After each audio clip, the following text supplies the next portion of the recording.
Chapter 1, the physical education in our elementary schools.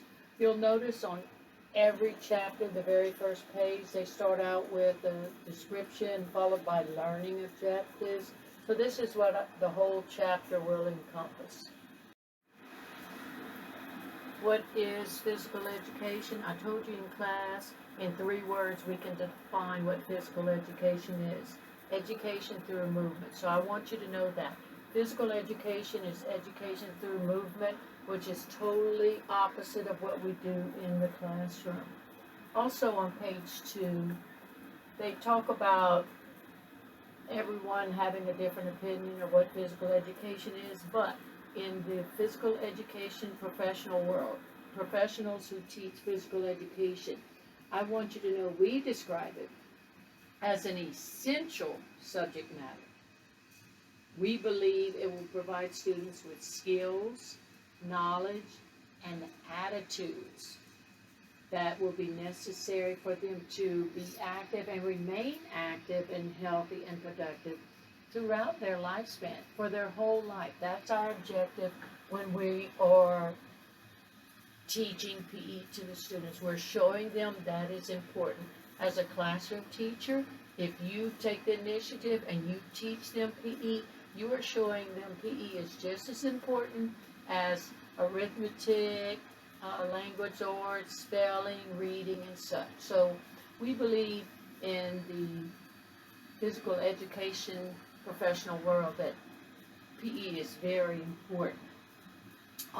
The second paragraph talks about, as you read here, that it's part of the total education program. A lot of people don't believe that. They don't believe it is needed, that it is a part of the total education program.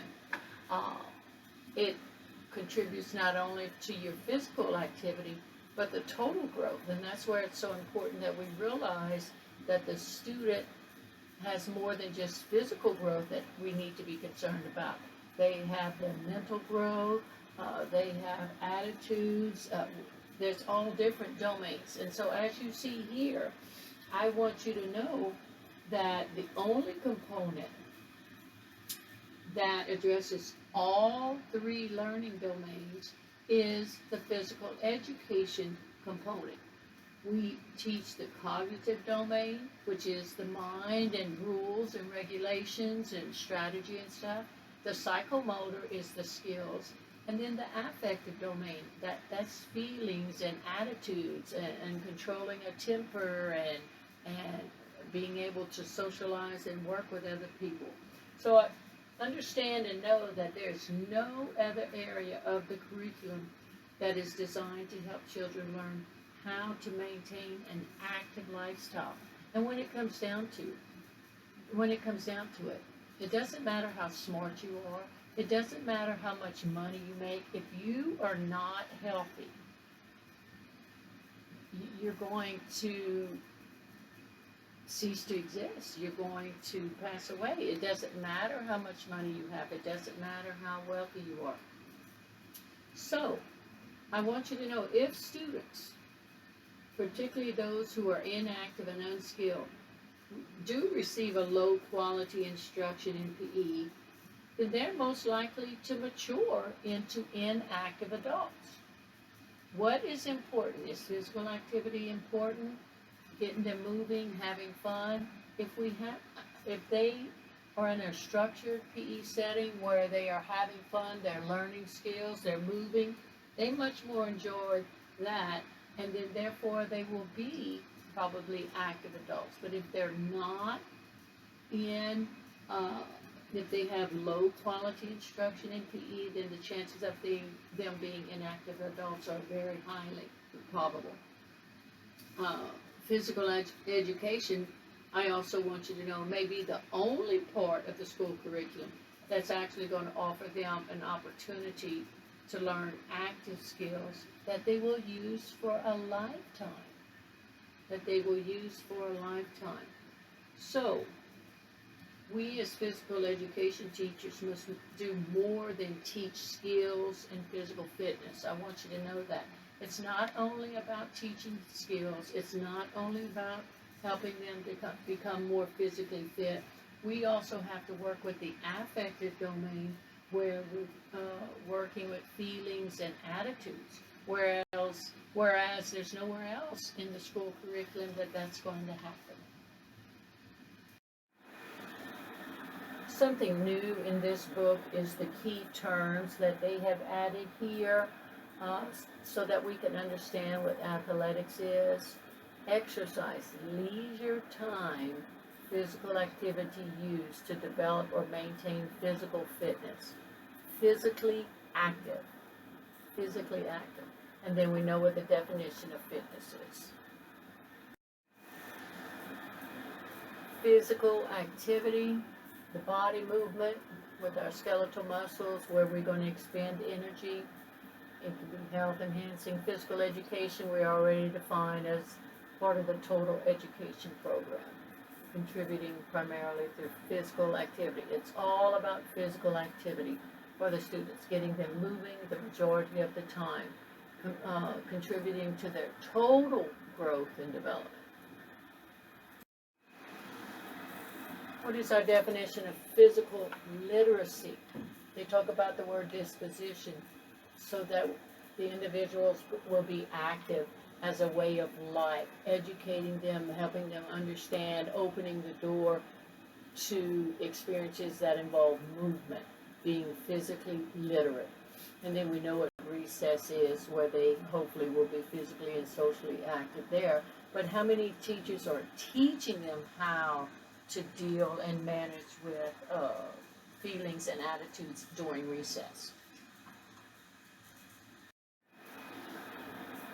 Figure 1.1 is found on page 3, and these are the components of a quality PE program. I'm going to go into great detail about each one of these.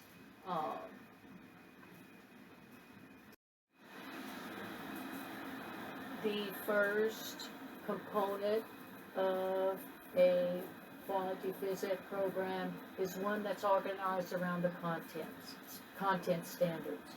These content standards is the framework, is the basis, is the direction that you need to go in order to teach all of the same material for every subject matter.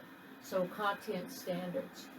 In these content standards, the students know what are expected of them. They can be measurable by the teacher and the students, so they can tell when progress has been made. Component number 2.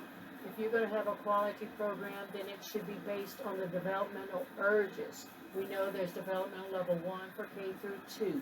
Developmental level 2 is grades 3 and 4. Developmental level 3 is grade 5. So what are the characteristics? What are the interests of these students? We know that children learn best when the skills and activities that we're requiring them to learn match their physical and emotional development. So I want you to know, as a teacher, if you're including activities in the program because they match the teacher's competencies but not the student's needs, this is totally unacceptable. We cannot teach in our comfort zone. We have to come out of our comfort zone. So that's why my job, I feel like, is to introduce as many different components of PE as I can, in case you aren't familiar with how to play soccer, or you aren't comfortable with teaching rhythmic activities, or you don't know how to jump rope. If I expose you to it, then even though it's out of your comfort zone, you'll feel a little bit more comfortable showing it to the students.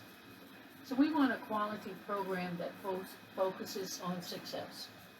We want the students to be successful, so they will be motivated to continue to want to come to PE. So we want to develop positive behaviors towards physical activity. That is our key goal. We want them to like being active. We want them to develop positive attitudes, positive behaviors. The third component of a quality PE program is one in which physical activity, physical fitness, and motor skill development, those are the 3 things that make up the core of our program. I want you to know that. Physical activity, we want them moving the majority of the time. Physical fitness is a component, but it's not the main component. We want to teach them motor skills, how to develop this. That's the three areas that is the core of our program. PE is, as we said earlier, is the only place in the entire school where they learn motor skills. We are not teaching them motor skills in the classroom, and we're not supposed to. But PE is the only area where we do teach them motor skills. So we want to focus on developing those skills, developing them into being physically active and having some quality time doing it. Yes, we want to teach the knowledge and skills of physical fitness, but it's towards a healthy way of living. It's not a matter of being physically fit so they can run a certain speed or they can do so many sit-ups or push-ups and such like that. We want them to be physically active. Now, what I want you to add here in your notes is that I want you to know, nowhere did I say anything about competition. It is not about competition in elementary PE. And it is not just about physical fitness. We're teaching them how to be physically active. We're teaching them motor skills. So they get enough about competition in league play or wherever else they may play. But in elementary PE, it's all about participation. It's not about competition.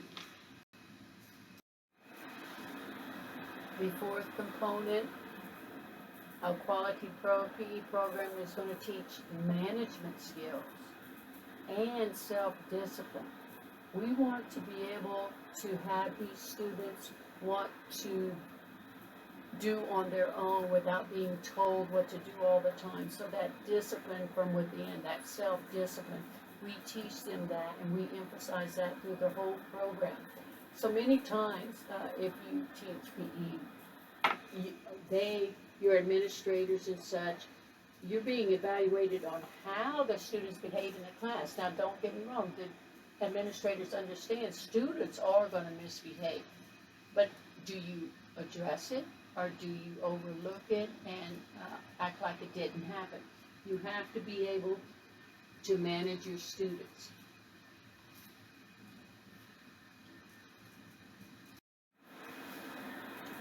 The fifth component is your quality PE programs that are going to include all students. Those students who need the most help, you're going to make sure they get the help.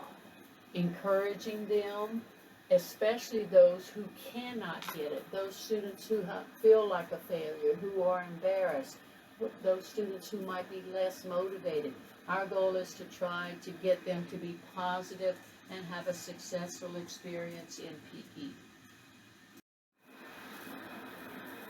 The sixth component of a quality PE program is going to focus, it talks about focusing on the process rather than on the product.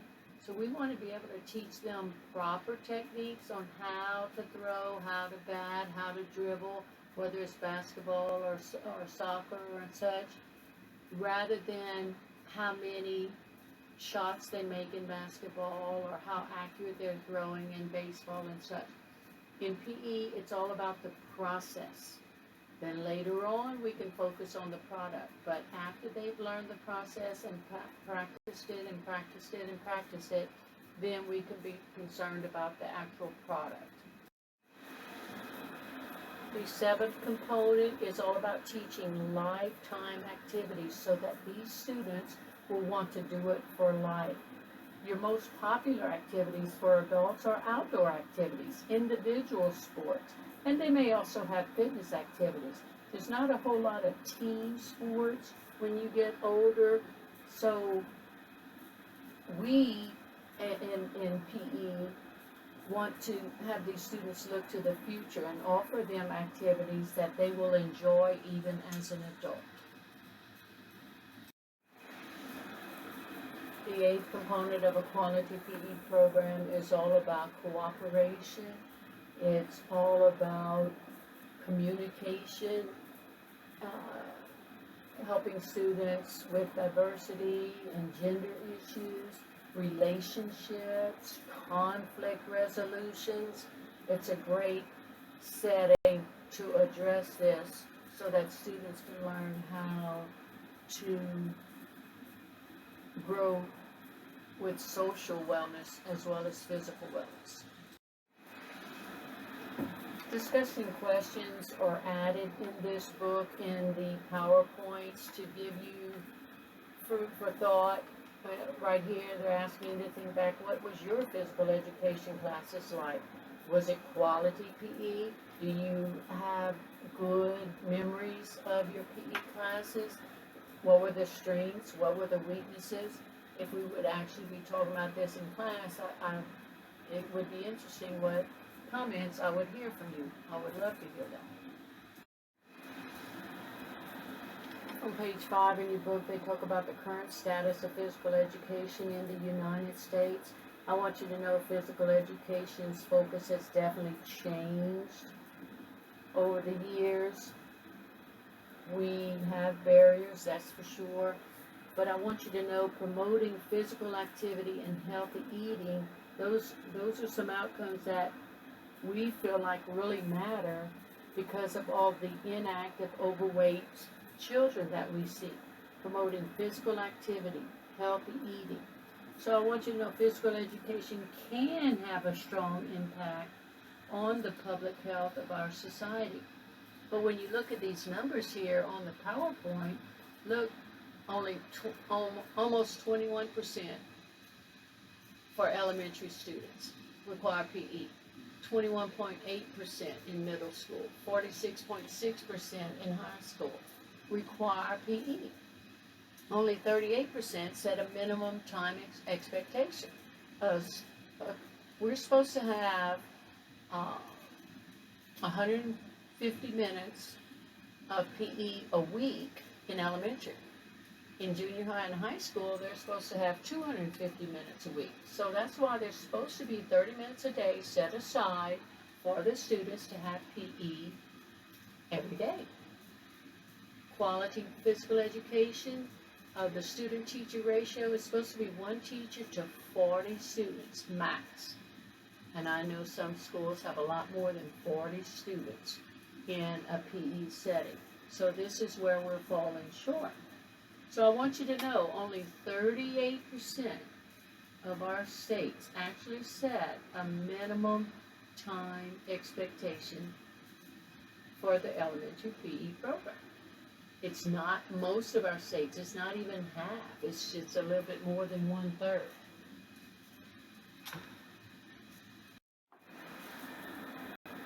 Before we talk about the content on this PowerPoint, I want you to notice on page 6, they talk about a 2015 report, and I want you to know about this.